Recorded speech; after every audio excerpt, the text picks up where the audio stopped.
Tapi lebih singkatnya Bapak hanya ingin menjelaskan bahwa perjalanan yang dikehendaki dari Masjidil Haram ke Masjidil Aqsa, apabila kita terapkan dalam kehidupan kita, kita ambil daripada inti perjalanan tersebut dan kita amalkan, ialah Masjidil Haram, ialah hati kita. Masjidil Aqsa ialah tempat yang jauh. Boleh disebut pikiran, akal, boleh disebut suku-suku atau organ tubuh kita. Mengalir. Jadi dari hati sampai ke ujung jempol contohnya. Kenapa perjalanan di situ? Ini perjalanan rohania untuk kita. Supaya kita faham. Makanya disebut hati itu qalbu mu'min baitullah. Hatinya orang mukmin itu rumah Allah. Minal Masjidil Haram ilal Masjidil Aqsa. Kalau dimanakan secara lahiriah, Al-Haram itu adalah yang suci ialah Makkah, Al-Aqsa itu artinya tempat yang jauh. Jadi Al-Aqsa itu berarti tempat yang jauh, di mana saja tempat-tempat ibadah yang jauh, masjid-masjid yang jauh itu disebut Aqsa-Aqsa. Ini menandakan bahwasanya Islam sentralnya dari Ka'bah Baitullah, dari Masjidil Haram itu akan membias dan terus berjalan ke seluruh muka bumi, yaitu di mana Islam itu akan mencahayai terus, yaitu ke Aqsa-Aqsa dan seterusnya dan seterusnya. Dan ini sudah terbukti. Itu yang dikehendaki Al-Aqsa. Kalau dimanakan secara metafor pada wilayah lahiriah. Kita akan bahas adalah masalah wilayah batinia dan wilayah ruhania serta pengamalan sebagai orang-orang yang ahlu thariq, para salikin. Kalau dimaknakan bahwasanya Asra itu adalah perjalanan di malam hari, Allah memperjalankan di malam hari, itu berarti perhatikan baik-baik bahwa yang dikehendaki malam hari di sini ialah kalau untuk kita bahwasanya ad-dunya zulmatun, dunia itu gelap.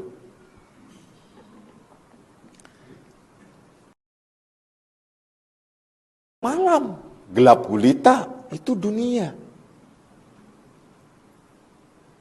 Jadi sadar atau tidak, kita itu sedang ada di dalam kegelapan. Maka di dalam kegelapan ini disebutkan dalam hadis lain, menyebutkan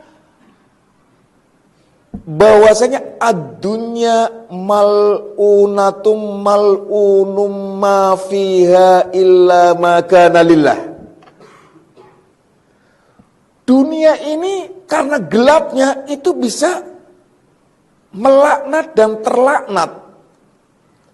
Bahwasanya dunia itu terlaknat, siapa yang ada di dalamnya akan ikut terlaknat, kecuali orang-orang yang ada di jalan Allah. Karena dunia itu gelap, az-zulum, maka banyak orang yang tersesat-sesat di dunia ini. Kecuali yang ada di jalan Allah, yang mendapatkan penerangan, yang mendapatkan nur, mendapatkan cahaya.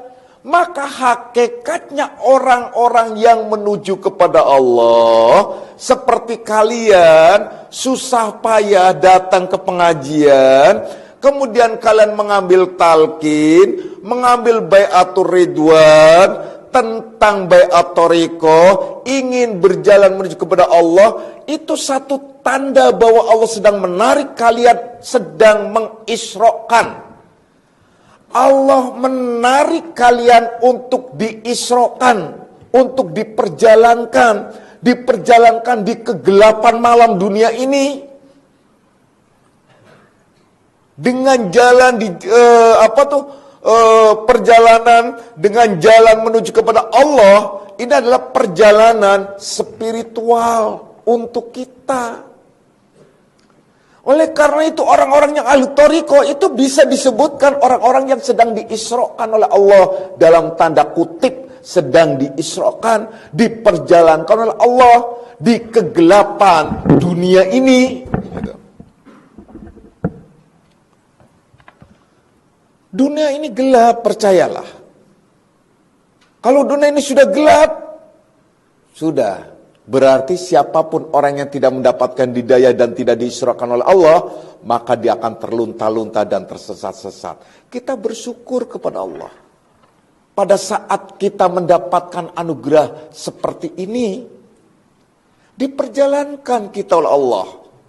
Maka pada saat kita diperjalankan oleh Allah, tidak usah ada kekhawatiran kalian semua. Karena apa? Allah janji memperjalankan dari mana sih? Yaitu minal masjidil haram ilal masjidil aqsa. Yaitu dari hatimu. Niatanmu yang baik dan benar. Jalan menuju kepada Allah subhanahu wa ta'ala. Dengan cara kalian jalan mengaplikasikan, menjabarkan perjalanan itu hingga ke seluruh organ tubuh kalian. Dan muncullah pada diri kalian yang disebut akhlakul karimah, akhlak yang mulia. Orang yang diperjalankan oleh Allah pasti mempunyai akhlak yang mulia. Makanya orang-orang ahli tasawuf, orang-orang ahli toriko, orang-orang yang disebut para salikin, itu akhlaknya mulia-mulia. Karena apa? Karena benar diperjalankan oleh Allah. Kalau ternyata akhlaknya tidak mulia, kalian harus tanya ke dalam diri kalian, benarkah saya diperjalankan oleh Allah atau tidak?